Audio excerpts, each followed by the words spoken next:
We're following developments this weekend in the case of Randal Worcester. He's the man who was at the center of a violent arrest in Mulberry that grabbed national headlines.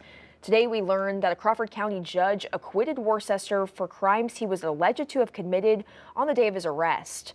This ruling comes after a mental health assessment deemed him unfit to understand the criminality of his conduct. He'll now be sent to the Arkansas State Hospital until it's deemed he is no longer a danger, and then will be released with some supervision.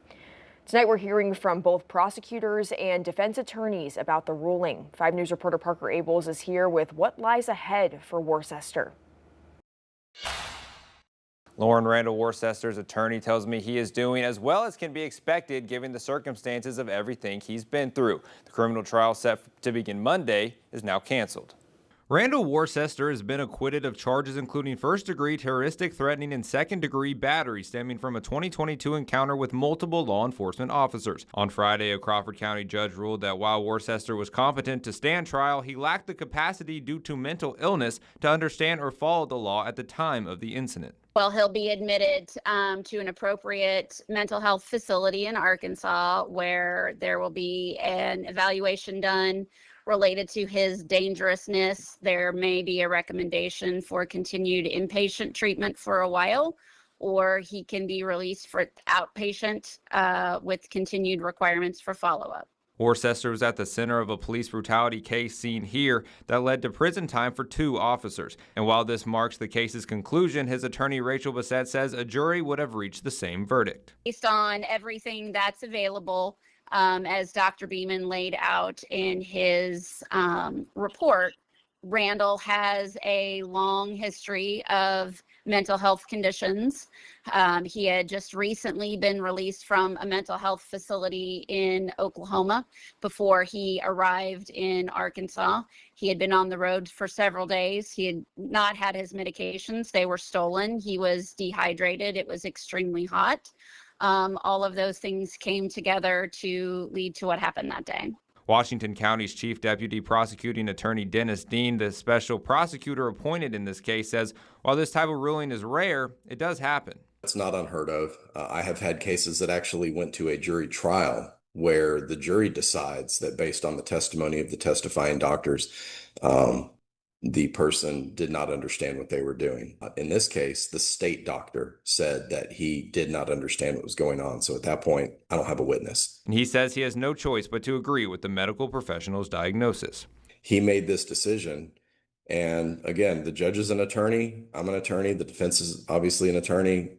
We can't argue with the doctor. He has a medical degree. We don't. Bassett says Worcester is currently in good spirits following the order. He is doing as well as can be expected, given the circumstances of everything that he's been through, but we're pleased with the result. The prosecutor tells me that once Worcester's time at the mental health facility is complete, he hopes Worcester will return home to his family in South Carolina. Parker Abels, 5 News. Thanks, Parker. Both of the former Crawford County deputies convicted of depriving Worcester of his civil rights during the violent arrest were sentenced to prison in federal court. Levi White received 5 years and 3 months, while Zach King received 1 year. Both entered plea deals, and White is now appealing the sentencing and asking the court to reconsider it, arguing it was unduly harsh compared to King's. A third officer with the Mulberry Police Department seen in the video never faced charges. You can follow all the updates on White's appeal and find all of our coverage on this case with our free 5 News smartphone app. Developing this weekend, Springdale police say a 6-year-old boy has drowned in a pond at Shaw Family Park in northwest Springdale. Officers were called to the scene after 8 last night after reports that a child was in a pond near a splash pad. First responders arrived to find the boy unconscious. He was taken to a nearby hospital where he was pronounced dead. Police say they're still investigating what happened. And tonight in Missouri, we've learned a teenager died after a jet ski crash on Table Rock Lake. That's near Branson, just north of the Arkansas state border. The 16-year-old boy who died was from Sedalia, Missouri. The Missouri State Highway Patrol reports that the accident happened just before 3 on Saturday afternoon when 2 jet skis crashed head-on. The driver of the other watercraft escaped without serious injury. This weekend, the community of Fordyce, Arkansas marked 1 year since a gunman opened fire at a grocery store. The shooting claimed the lives of Callie Weems, Royal Sturgis, Shirley Taylor, and Ellen Schramm. Another 10 people were also injured that day. The suspected shooter is still awaiting trial, and while the people of Fordyce wait for the justice for their victims, community members are finding ways to remember those who lost their lives. One of those events was a balloon release yesterday, something they plan to do every June. Survivors and community members also spoke at yesterday's memorial ceremony, talking about the importance of keeping the memories of their loved ones alive. It's important for the people that we lost. That way their names aren't forgotten, their memories aren't forgotten. We don't do this for us or to get recognition from us. This is to remember the people that fell. It meant so much to me to be out there.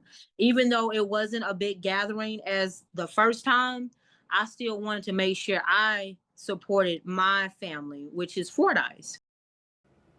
The man accused in the mass shooting is Travis Posey. He's at the Ouachita County Jail now, awaiting trial. He's facing dozens of charges, including 4 counts of capital murder. That trial is currently set to start on August 4th. A powerful celebration of freedom and unity filled the streets of Fayetteville this afternoon. Residents came together for the annual Juneteenth Rhythms of Resilience March and Cookout, honoring the legacy, strength, and joy of the Black community. It brought the community together through music, art, and food, all in celebration of the day enslaved Texans finally learned of their freedom in 1865. Musicians from the University of Arkansas Pine Bluff led the march through the city's historic Black neighborhoods, and the march also featured a street-side art gallery of Black icons, past and present. When I see people of all stripes, of all ethnicities coming out to celebrate with us, it's like they're taking a piece of the responsibility and the happiness and the joy for making the right decision. Juneteenth means to me that we mark the day in an honor and a time to reflect.